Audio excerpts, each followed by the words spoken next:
salam sejahtera. Jom belajar bahasa Inggeris bersama Cikgu Taba. Pelajaran hari ini adalah pelajaran untuk tahap permulaan 1.3. Hi, let's learn English with Miss Taba, and today's lesson is Beginner 1.3. Let's go. As usual, we start with the live lesson. Seperti biasa, kita bermula dengan pengajaran dahulu. Pengajaran hari ini adalah kalau kita rasa kita ini sudah sangat berketerampilan, jangan pula kita pandang rendah pada orang lain. Dan kalau kita rasa kita serba kekurangan, janganlah kita merasa rendah diri. Seperti mana yang telah jelas ternyata di dalam cerita perlumbaan lari di antara arnab dengan kura-kura. So the life lesson today is that if you feel that you're really great, do not look down upon others. And if you feel that you are lacking in something, do not feel so inferior, as clearly demonstrated in the story of the race between the rabbit and the tortoise. Jom kita beralih pula kepada pelajaran bahasa Inggeris pada hari ini. Di dalam pelajaran bahasa Inggeris hari ini, anda akan mempelajari bagaimana menggunakan kata ganti nama diri I, we, you, he, she, it, they, dan juga kata ganti nama kepunyaan my, ours, yours, his, hers, its, theirs, untuk memperkenalkan diri anda dan juga orang lain. Maksud kata ganti nama diri ini, cikgu akan terjemahkan sebentar lagi. In today's English lesson, you will learn how to use the personal pronouns I, we, you, he, she, it, they, and the possessive pronouns my, ours, yours, his, hers, its, theirs, to introduce yourself and others. Displayed in the table below are the types of personal pronouns. Tertera di dalam jadual di bawah adalah jenis-jenis kata ganti nama diri. Di sini anda boleh memberhentikan video jika anda hendak mengambil nota. Here you can pause the video if you want to take notes. Biar cikgu terangkan dulu apakah pembahagian dan jenis-jenis personal pronouns. Okey, pertama sekali kenapa kita belajar personal pronouns? Personal pronouns ini penting dipelajari. Cikgu akan bagi tahu sebentar lagi ya. Tapi biar cikgu jelaskan dulu apakah personal pronouns, apakah personal pronouns yang ada dan jenis-jenisnya. Baiklah, lihat di atas ini ada first person, second person, third person. Maksudnya adalah pihak pertama, pihak kedua, pihak ketiga, atau orang pertama, orang kedua, orang ketiga. Maksudnya I, saya, orang pertama. You, awak, orang kedua. Dan third person, orang ketiga. He, she, it. It ini digunakan untuk haiwan ataupun benda. Ya? Jadi kesemua ini yang terpapar di bahagian pertama jadual ini digolongkan di bawah jenis personal pronoun singular, iaitu untuk satu. Ya? Dan dalam bahagian kedua pula adalah juga personal pronoun yang dibahagikan kepada pihak pertama, pihak kedua dan pihak ketiga, tetapi ianya digunakan untuk banyak orang, benda atau haiwan. Singular maksudnya satu, plural maksudnya banyak. So I hope you understood. Okay, so here the table shows you all the different types of personal pronouns. They are divided into first person, second person and third person, and further divided into singular and plural.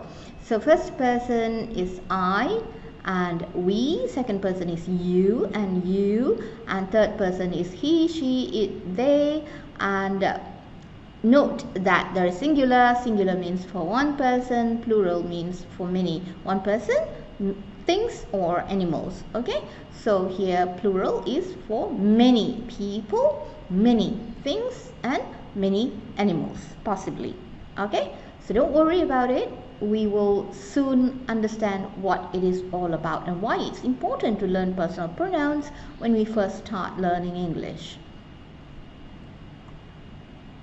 Anda mungkin telah biasa mendengar bahawa apabila kita mempelajari bahasa Inggeris, kita membentuk ayat menggunakan satu formula yang dinamakan sebagai SVO. Okey, iaitu setiap ayat mempunyai 3 komponen. S adalah subject, okey, dan V adalah verb, dan O pula adalah object. Okey. Jadi kita menggunakan formula ini untuk membentuk sesuatu ayat. Sesuatu ayat mesti ada subjek, diikuti oleh verb dan diikuti oleh objek. Jadi kita mempelajari pronoun kerana pronoun adalah satu contoh subjek. Okey? Faham? So as you know, you may have traditionally been introduced to the fact that all English sentences are structured into a formula called SVO, or they're structured according to a formula called SVO. S is for subject, V is for verb, and O is for object. And why we are learning pronouns first is because pronouns are an example of subjects. Okay, so we need to know our pronouns very well. Let's get to know the first person personal pronouns first. They are I and we. Mari kita kenali kata ganti nama diri orang pertama dahulu. Mereka adalah I dan we. I bermaksud saya, we bermaksud kami. Seterusnya pula adalah kata ganti nama orang kedua. Next are two personal pronouns. They are second person personal pronouns. Actually, there is only one second person personal pronouns, but that one can be used for both singular and plural. Sebenarnya cuma ada satu saja kata ganti nama diri pihak kedua, tetapi yang satu itu boleh digunakan untuk merujuk kepada satu orang atau ramai orang. You, awak atau kamu semua, ya. You membawa maksud awak atau kamu semua. Seterusnya, kata ganti nama diri pihak ketiga, she and he. She bermaksud dia, he juga bermaksud dia. Di sini cikgu mahu anda memberi perhatian bahawa di dalam bahasa Inggeris dia mempunyai dua bentuk mengikut jantina orang yang kita sedang memerihalkan. Right? So note, in English, unlike in bahasa Malaysia or bahasa Melayu, there is a special form of the second person personal pronoun according to the gender of the person. So she is for a girl, he is for a boy. Now let's look at personal pronoun for an object or an animal. A third person personal pronoun for an object or an animal. In English, we use it to refer to a thing, a singular thing, or a singular animal. We use it. Dalam bahasa Inggeris, kita menggunakan kata ganti nama diri it untuk merujuk kepada satu benda atau satu haiwan. Okey, di sini ada satu pengecualian. Cikgu akan jelaskan sebentar lagi. Dalam semua budaya di dunia ini sekarang, haiwan peliharaan telah menjadi sebahagian daripada keluarga, seolah-olah seorang anggota keluarga. Justru, kita tidak lagi merujuk kepada haiwan peliharaan yang mana mempunyai nama khas dengan menggunakan pronoun atau kata ganti nama diri pihak ketiga seperti it. Sebaliknya, kita menggunakan she atau he mengikut jantina haiwan tersebut, ya. So in English, due to the change in culture and due to how important pets are to many of us today as an important member of the family, we use she or he to refer to our pet, and especially when they have a name, so we would refer to them as she or him. kata ganti nama diri pihak ketiga yang terakhir yang akan kita pelajari pada hari ini adalah they. They bermaksud mereka dan ianya boleh digunakan untuk merujuk kepada ramai orang, banyak benda ataupun banyak haiwan. So they is the last personal pronoun that we are going to learn today, and they is a third person personal pronoun that can be used to refer to many people, things or animals. Seterusnya kita akan lihat jenis kata ganti nama kepunyaan. Next we are going to look at types of possessive pronouns. Lihat jadual ini, look at the table below. Anda dapat melihat bahawa kata ganti nama kepunyaan adalah satu bentuk kata ganti nama. Maknanya setiap ganti nama diri mempunyai bentuk kata ganti nama kepunyaannya. Maknanya kata ganti nama kepunyaan terbit daripada kata ganti nama. Right? So, as you can see from the table, every pronoun has its version of possessive pronoun. So, in other words, possessive pronouns is a derivative of the pronoun. Right? Let's look at them. Mari kita lihat satu persatu.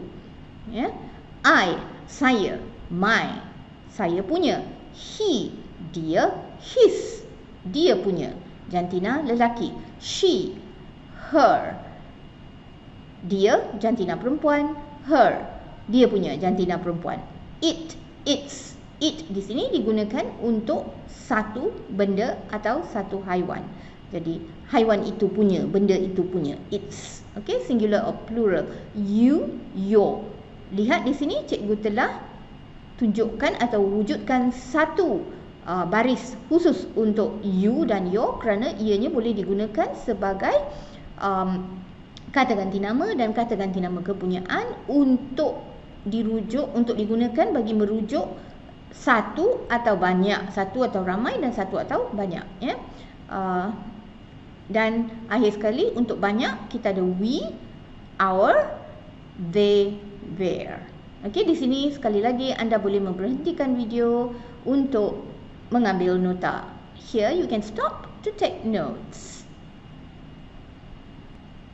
Seterusnya kita akan lihat contoh ayat-ayat yang dibina menggunakan kata ganti nama diri dan kata ganti nama diri kepunyaan. Situasinya adalah anda telah menganjurkan satu majlis kecil untuk jiran tetangga beramah mesra dan ini adalah ayat-ayat yang anda akan tuturkan untuk memperkenalkan jiran anda sesama sendiri.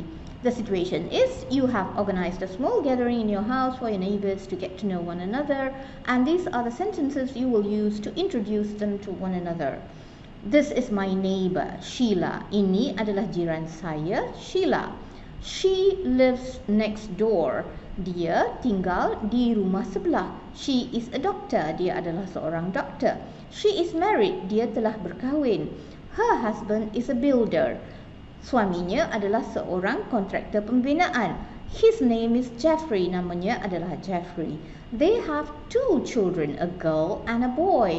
Mereka mempunyai 2 orang anak, seorang perempuan dan seorang lelaki. Their names are Karen and Ruben. Nama mereka adalah Karen dan Ruben. Cikgu hendak kamu perhatikan bahawa di sini, ya, cikgu hendak anda perhatikan bahawa di sini kebanyakan ayat menggunakan subjek pronoun. Ya, subjek di dalam ayat-ayat berikut adalah pronoun atau kata ganti nama diri. Mari kita lihat satu lagi contoh. Meet the Shelbys. Inilah keluarga Shelby. They are also my neighbors. Mereka juga tetangga saya. They live 4 houses away. Mereka tinggal selang 4 rumah dari rumah saya. Tom Shelby is an architect. Tom Shelby adalah seorang arkitek. His wife, Lisa, is a teacher. Istrinya, Lisa, adalah seorang guru. They have 2 daughters. Mereka mempunyai 2 orang anak perempuan. Their names are Kyra and Kira. Nama mereka adalah Kyra dan Kira. Sekian saja pelajaran hari ini. Terima kasih kerana sudi mengikuti pelajaran Cikgu Tawa. Kalau anda suka, silalah like, share, komen dan subscribe. Kalau tak suka pun, komentlah.